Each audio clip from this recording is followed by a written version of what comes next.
Isibhedlele sase Stellenbosch singene ehlazweni.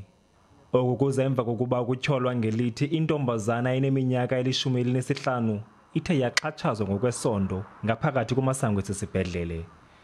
Usapho lwakhe lithi lo mntwana ebengene apha ezokufumana unyango ngokwasengqondweni emva kokuba ezame ukuzibulala.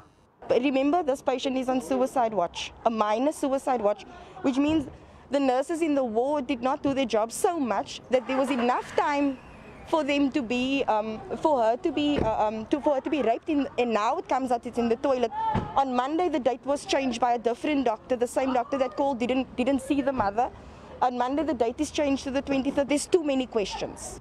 Isebe lezempilo lithi lothukile sesesehlo kodwa alikwazi ukudakanca iinkcukacha zabaguli esidlangalaleni.